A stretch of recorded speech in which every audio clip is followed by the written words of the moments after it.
Les surfaces d'assolement sont constituées des meilleures terres agricoles.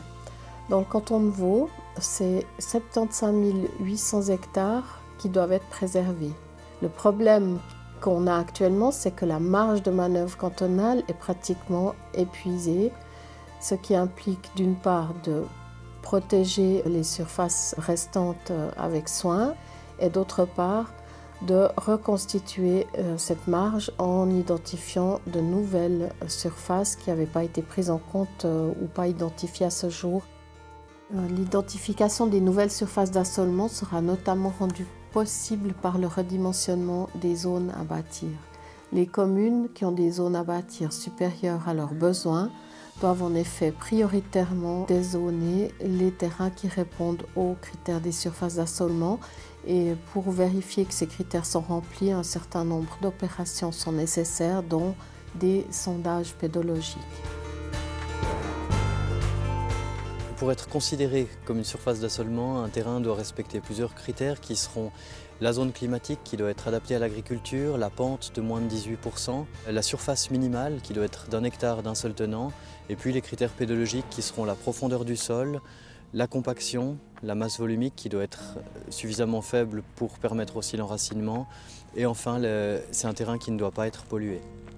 Les critères de climat, de pente et de superficie sont contrôlés au moyen d'outils cartographiques depuis le bureau. Par contre, tout ce qui est critères de profondeur utile, de pollution et de compaction, ça se fait sur base d'investigations pédologiques avec des sondages, des profils de sol et des prélèvements d'échantillons pour analyse. Ces investigations, elles sont financées par le canton, elles sont menées en collaboration avec la commune par des bureaux spécialisés et elles permettent à la commune de savoir si une surface répond aux critères pour envisager un dézonage à cet endroit-là.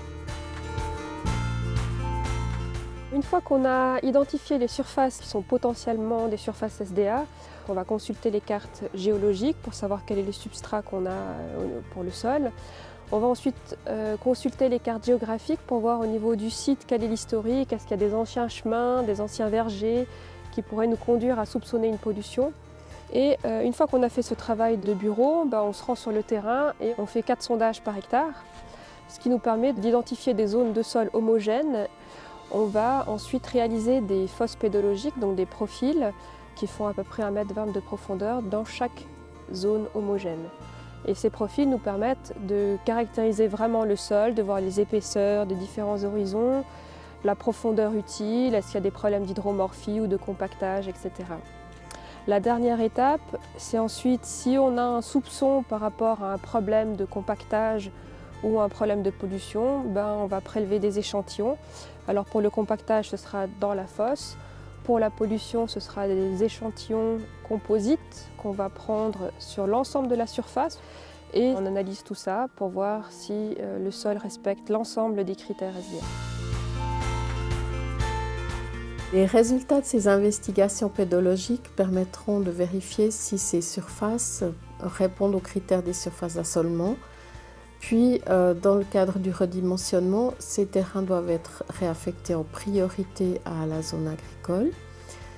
Une fois qu'ils sont affectés en zone agricole, les surfaces correspondantes sont rajoutées à l'inventaire cantonal. Dans l'ensemble du canton, ces opérations devraient permettre de retrouver 180 hectares de surface d'assolement menées en parallèle avec l'identification de nouvelles surfaces d'assolement dans les zones agricoles spécialisées, dans les zones protégées et dans les zones spéciales, et avec des opérations de réhabilitation de sol. Elles permettront de reconstituer une marge cantonale suffisante afin à la fois de permettre la réalisation de projets stratégiques importants pour le développement du canton et de préserver le contingent cantonal de 75 800 hectares.